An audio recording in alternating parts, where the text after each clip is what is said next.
बिहार का दूसरा सबसे बड़ा इथेनॉल फैक्ट्री का भूमि पूजन किया गया। मधुबनी जिले के लोहट में बिहार का दूसरा सबसे बड़ा इथेनॉल फैक्ट्री को लेकर भूमि पूजन किया गया। भूमि पूजन में मधुबनी लोकसभा के सांसद अशोक यादव, नालंदा के सांसद सिकंदर कुमार, भारतीय जनता पार्टी के विधायक विनोद नारायण झा, भारतीय जनता पार्टी के विधायक हरिभूषण ठाकुर बचौर, जिला परिषद अध्यक्ष बिंदु गुलाब यादव एवं काफी संख्या में स्थानीय लोग मौजूद रहे। वहीं इस मौके पर उद्योग मंत्री समीर कुमार महासेठ ने कहा है कि भारत सरकार अगर स्पेशल इकोनॉमिक जोन और विशेष राज्य दर्जा की मांग मान ले तो बहुत जल्दी वह दिन दूर नहीं होगा जब बिहार भी देश के टॉप 10 व्यावसायिक राज्यों में शामिल हो जाएगा। मंत्री समीर कुमार महासेठ ने कहा, बिहार क्षेत्र में पिछड़ा माना जाता है। अगर भारत सरकार स्पेशल इकोनॉमिक जोन की छूट दे तो बिहार के साथ साथ सिर्फ 5 राज्य जो उद्योग पर ध्यान दे तो भारत का जीडीपी में काफी इजाफा देखने को मिलेगा। उद्योग मंत्री ने आगे कहा है कि बिहार सरकार के पास व्यावसायिक जमीन की कमी नहीं है। आप इनोवेटिव आइडिया लेकर आइए और यहां पर आकर उद्योग लगाए।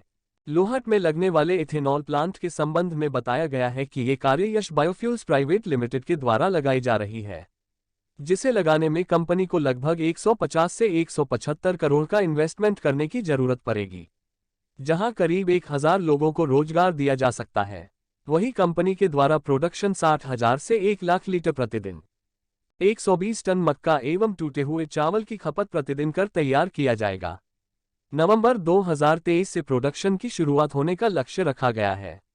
वही 10,000 किसानों को खेती के लिए प्रोत्साहन किया जाएगा। ये सभी कार्य मैनेजिंग डायरेक्टर का यश झुंझुनवाला के देखरेख में किया जा रहा है, जिन्होंने कनाडा के यूनिवर्सिटी ऑफ टोरंटो से ऊर्जा के क्षेत्र में उच्च शिक्षा हासिल की है। कोई पंडोल वासी यहाँ नहीं देखेंगे कि चीनी मिल में 1 रुपया कोई लगाया है। हम 20 करोड़ रुपया दे करके चारों तरफ बाउंड्री, ये सड़क, बिजली, पानी, बिजली हर एक चीज़ डेवलप कर रहे हैं ताकि देश विदेश के लोग आवे और पंडोल में अपना फैक्ट्री खोलें। अब पंडोल से जो भी सड़कें क्रॉस कर रही है निश्चित तौर पे चौड़ीकरण में लगेंगे।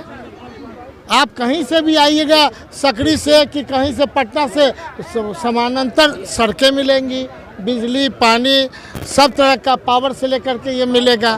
तो हमारी इच्छा है कि हम लोग इसको डेवलप करें। अब पूरे जनता का जब तक आशीर्वाद नहीं होगा हम करने से क्या फायदा होगा। मेन तो जनता का आशीर्वाद होगा, उनके बाल बच्चों को भविष्य में नौकरी मिलेगी, बड़ा बनेगा। चूँकि पहले एक गन्ना मिल था, अब यहाँ पे ऐसे इथेनॉल के अन्य कई सारे प्लांट लगने वाले हैं। लेदर प्लांट लग रहा है, टेक्सटाइल का लगने वाला है। तो एक जो कंप्लीट इंडस्ट्रियल जोन बोलते हैं, एक इंडस्ट्रियल जोन हो चुका है, मतलब हो जाएगा धीरे धीरे पंडौल, और पूरे पंडौल के माध्यम से पूरे मधुबनी और पूरे बिहार का एक विकास का गाथा रचा जाएगा। गया था कि कोई आए, अनेक प्रयास हुए, लेकिन पिछले बार शाहनवाज जी यहाँ के मंत्री थे तो उन्होंने बहुत प्रयास किया और लाने की कोशिश भी की और आया भी। ये अजय सिंघानिया से, अजय गोयनका से दिल्ली में जाकर मिले और वो पंडौल में यहाँ आए। और एक भारत सरकार ने कानून में भी परिवर्तन किया।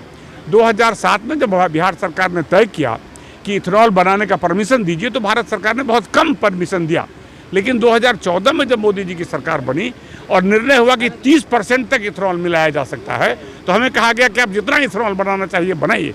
तो इस उद्योग में एक नया बूम आया और इसी का लाभ हमें मिला है और इससे नई संभावनाएं पैदा होंगी और नए नए उद्योग भी खुलेंगे, ऐसा मेरा विश्वास है।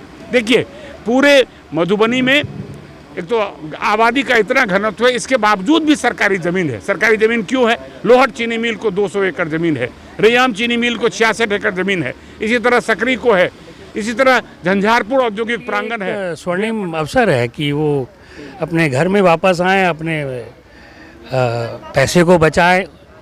पहले ऐसा होता था कि भाई बाहर गांव में पगारें ऊंची मिलती थी, यहाँ नहीं मिलती थी। अब तो यहाँ भी वही पगार मिलेगी और वहाँ भी वही पगार मिलेगी, तो वो निश्चित रूप से आएंगे और उनके लिए ये बहुत अच्छा अवसर है।